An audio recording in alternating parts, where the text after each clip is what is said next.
In an interconnected world that knows no boundaries, millions of people embark on a journey for a better livelihood and cross borders just to have a better life for themselves and their families. This should be a positive thing, but unfortunately, in this world that we live in, evils follow closely behind what we believe to be positivity. In this world where we believe slavery is a thing of the past, it is very much living within us, and that is the unfortunate news of the 21st century. My name is Tanya Masari. I'm an international journalist, and today I'm going to embark on this journey with you and explore, unfold, and unpack the world of modern-day slavery and forced labor. This is Crossing Borders for Invisible Shackles, unveiling modern-day slavery and forced labor.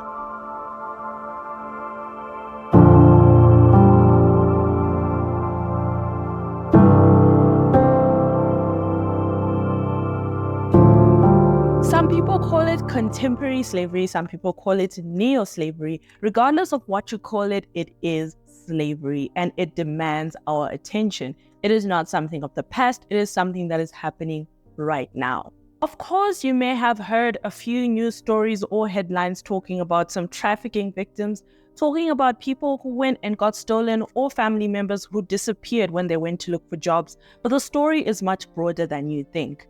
The numbers are staggering.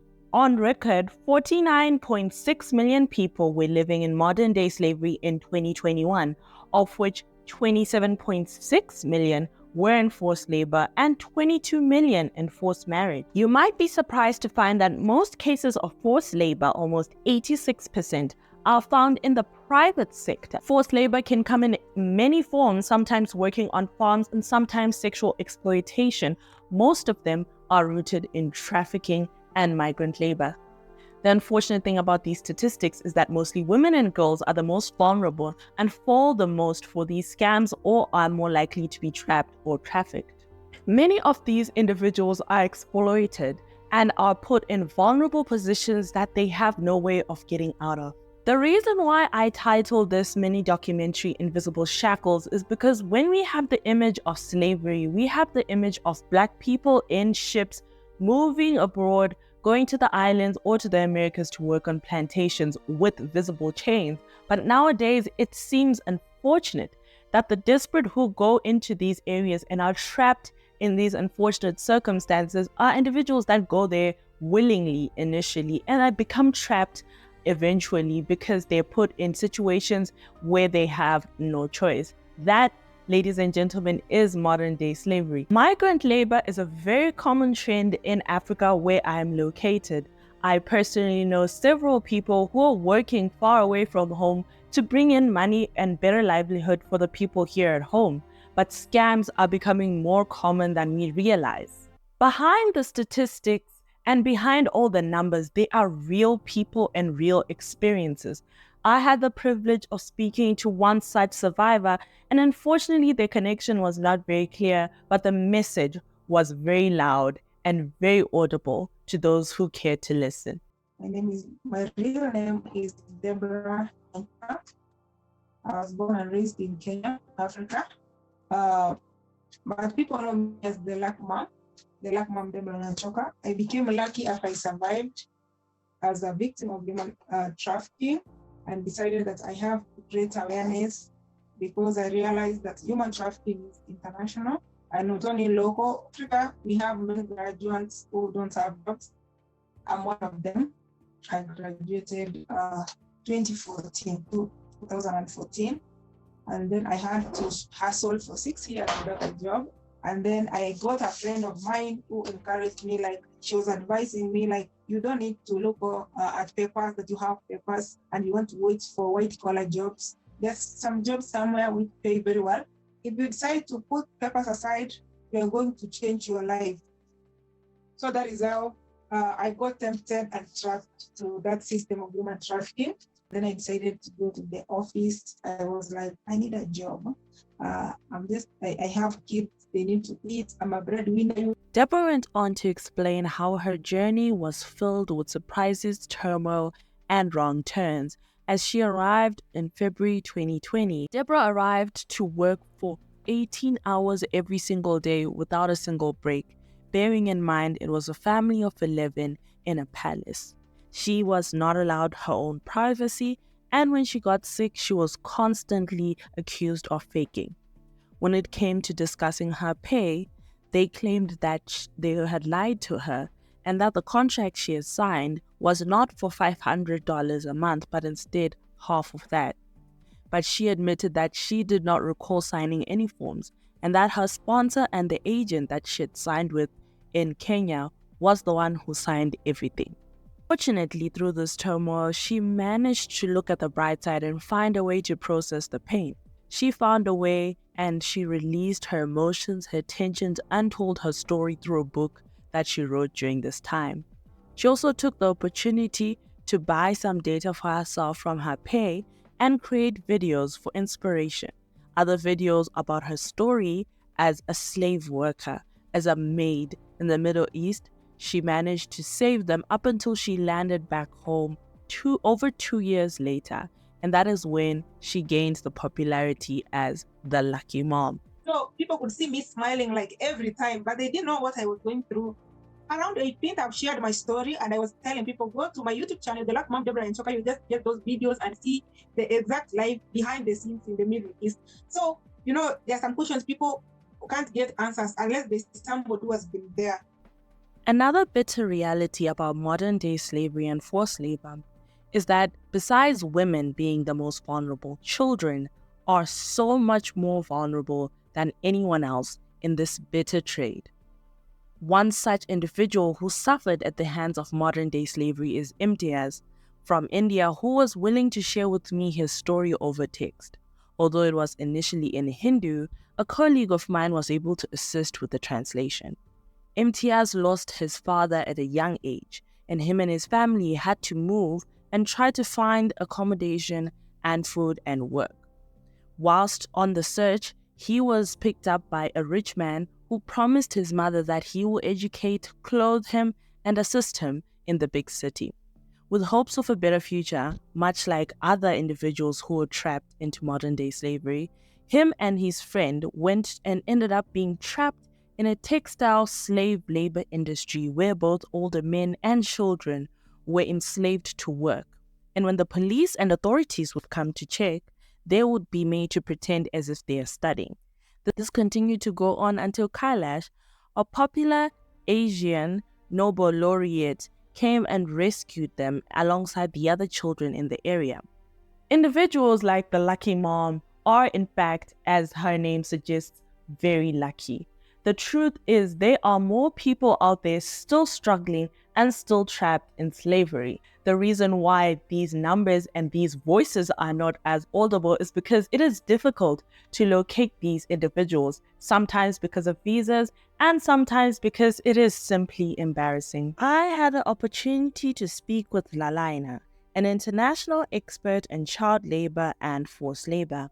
With over 16 years of experience and over a decade of work with the International Labour Organization, she was able to open my eyes to the facts, the background, and the reasons why this is a greater challenge than we can even envision.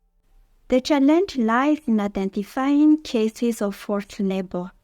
In fact, forced labor and modern slavery are difficult to identify due to their hidden nature. In many cases, victims work against their will, out of sight, isolatedly, and in poor working conditions, such as long hours, low wages, few benefits, if any at all. They work in remote areas or sectors with few inspections, such as agriculture, fishing, mining, or domestic work, which particularly affects many children, especially girls, and also women. In many cases, victims of forced labor are marginalized. They tend to keep a low profile, for instance, because of the illegal nature of their work, or because they don't have a regular visa or work permit. In general, they also don't want to be reported, and the most common denominator is fear fear of job loss, fear of retaliation or punishment, fear for their own safety or that of their families, etc. And this keeps them in a vulnerability cycle and makes any collaboration with public authorities and labor inspectors challenging. Due to the sensitivity of this topic, some of the individuals I was privileged enough to sit down with preferred to remain anonymous. Nonetheless, they were willing to share the truth behind the scenes, what was happening, and how we can help. Sometime last year, I was not in a great space myself. I think I just undergone my own instance of having faced a form of abuse from someone very close. And that incident really put me in a very dark space in my life. And I think to sort of come out of it, I started interacting more with my community. I wanted to be more engaged and sort of distract myself at the time.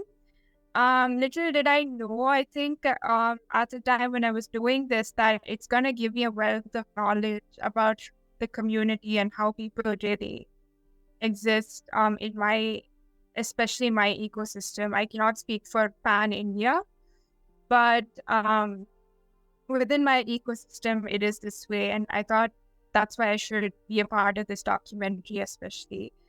One thing I did understand from communications from them is that many of them are forced to enter a particular type of employment because of their circumstances at home. The people I spoke to are particularly older women, and they are basically in their what you would consider retirement age, like perhaps above 60s or somewhere along that age range. But they are forced to work because of their family members, and it was very heartbreaking to see because every time they speak about it, they are in tears. The work environment itself is not highly empathetic at all. They have to work 24/7, 365 days in a year for minimal wage. They get bare minimum just for them to be able to eat maybe once or twice a day and get water. And with that amount, they have to sustain a family, which ultimately abuses them. One of the most common words that I keep reading and hearing are collaboration.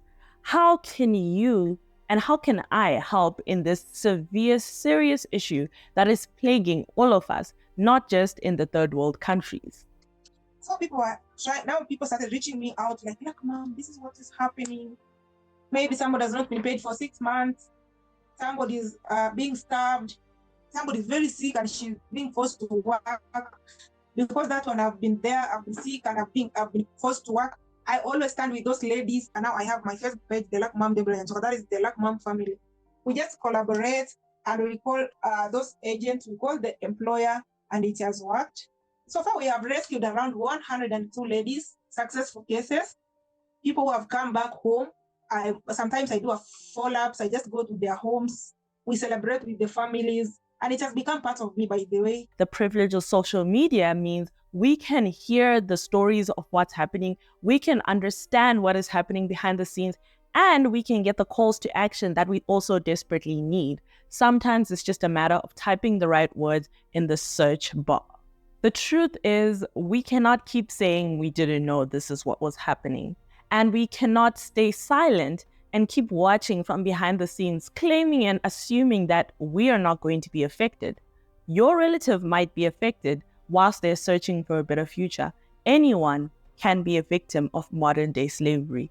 What we can do is collaborate, keep an eye out, listen to what is happening on the ground and on social media, and always make noise about what needs to be made noise about. Make sure to raise awareness of modern day slavery and forced labor. Because at the end of the day, we are free individuals. Everyone deserves to be free, and everyone deserves to be able to provide for themselves and their family. Your role now is to collaborate, listen, and make noise. Thank you for listening and thank you for watching. My name is Tanya Mashari.